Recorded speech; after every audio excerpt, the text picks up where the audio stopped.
Septembris ir izcili piemērots laiks, lai ne tikai sāktu domāt par sevis izglītošanu, bet arī par savu mīluļu izglītošanu. Ja mēs sev pērkam grāmatas un ejam kursos un ejam skolā, tad suņiem lieliski noder interaktīvās rotaļlietas.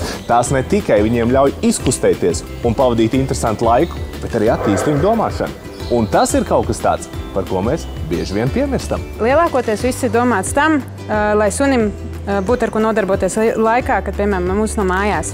Šajā rotaļlietā ieliekam mazus kārumiņus iekšā muciņā. Muciņa ar ķepu ir jāgriež, no tās izkrīt kārumi. Tālāk tie iekrīt rievītēs, un no tām ir atkal tālāk jādabū ārā kārums sunītim. Sunim, kaķim. Kaķu aktivitāte. Jā, bet suņiem, maziem suņiem arī derēs. Ja mums, teiksim, ir viņš jāstājas īsi mirklīti, viens pats, tāpatās, teiksim, arī pirms pastaigām, lai nedaudz samazinātu enerģijas līmeni, var viņam iedot intelektuālo rotaļlietu, lai viņš padomā ar smadzenēm un tad doties jau mierīgākā pastaigā. Vispār ir 3 līmeņi, 1., 2., 3. 1. būs visvieglākais, 2. līmenis grūtības ziņā. Ieliekam kārumus dažādās atverītēs, un sunim ir deguni jāizdomā, kā dabūt to kārumu ārā. Šeit būs ķepiņu jāpiespiež pedālīts, lai izspirtu kārumiņš no abām pusēm. Un šajā gadījumā, kad ieliekam kārumus, ir jāpagriež ar ķepu muciņa, lai no tās izbirtu kārumi.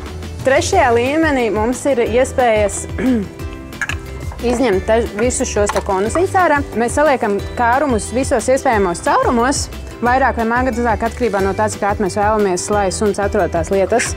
Aiztaisam visus ciet, saliekam atpakaļ grūtības palielināšanai visus konusiņus, lai vairāk nevar pabīdīt to rotaļlietu. Un tad sunim ir jāizdomā, kā visu attaisīt vaļā un atrast savu kārumu. Tur jau pat cilvēkam ir ko pacīnīties. Jā, daudz rotaļlietas ir tādas, kuras vispirms mums jāparāda cilvēkiem, jāpastāst, kā viņas darbojas, un tikai tad suns. Bet atšķirības ar cilvēku un sunu tas, ka suns strādās ar savu degunu. Un tālāk tiks liktas lietās ķepiņas, tāpēc viņš spēs atkost šīs rotaļlietas labāk nekā cilvēks bieži vien. Vispirms jādabū ārā ir sānu konusiņi, un tad ar degunu jāsāk bīdīt visi iedalījumi. Ir rotaļlietas, kuras būs vieglāk noteikt čirņu suņiem, īsākiem purniem, garākiem purniem. Šis, teiksim, ir piemērotāks suņiem, kam ir spicāki purniņi, jo viņiem būs vieglāk dabūt ārā. Bumbiņu pamētāšana, tas ir tīri fiziska nodarbe, bet suņiem tāpat kā kurai dzīvai radībai ir jānodarbojas arī ar intelektuālā kaut ko. Jāspēj pilnveidot savu inteliģenti. Tā kā suns ir pa lielam dzīvnieks, kas meklē savus medījumus, ēdienu uz stabā, arī mājās jānodrošina iespēja viņam kaut kā ar degunu un ar smadzenēm tikt pie kārotēm. Šeit mēs saliekam kārumus dažādos caurumos, arī šeit kā atvilknīte, kur pēc tam var iebīdīt iekšā.